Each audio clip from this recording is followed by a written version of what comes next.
Simulation-based education saves lives. Nobody's going to get hurt in the STAR Center. If you make a mistake, this is the place to make it. We're all human.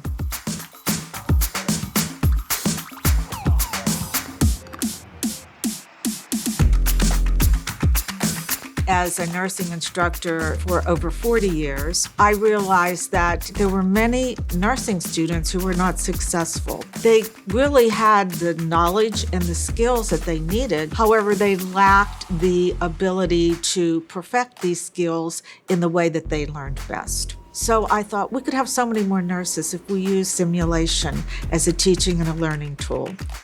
Going through it in the STAR Center, you are so comfortable. You're not just opening the box and being like, oh my God, what is this? I've never seen this. You know what to do. You know when to ask for help. And it just makes you a lot more comfortable under the pressure. We don't want our students to become frustrated, so we might take a time out and we might say, okay, let's take a time out. We all go in here, we regroup, and we talk about, okay, what just happened? What could we change? And then we come back in and Heather or the course facilitator will begin the scenario over. The healthcare field is constantly changing. And it's very difficult for the practitioner to be aware of all of these changes. So a simulation center is a safety net where they know that we are up to date with all of the best practices. All of the technology that exists in the hospital exists here at the STAR Center. This was one of the very first mannequins that they used to replicate a neonate, and this is probably 15 years old. But they didn't have all of the technology then to replicate the actual procedures that you needed to have to provide care for these infants. This we just got 2 years ago, which is the actual size that you would have of a neonate. We've got 3D printers.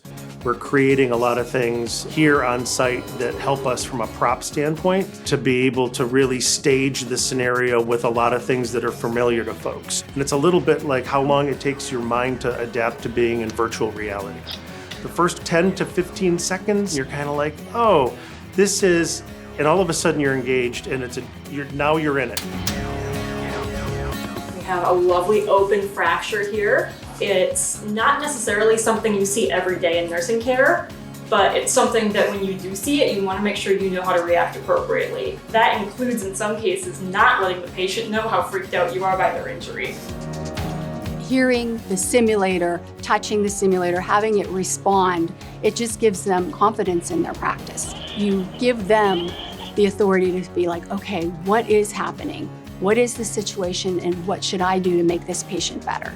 And the whole purpose is you understand that you hear the siren, you hear the sounds, the white noise we call it, of the ambulance and the traffic going back and forth, but Tree still has to stay focused on that patient, physically assess that patient, critically think, and communicate that to the hospital.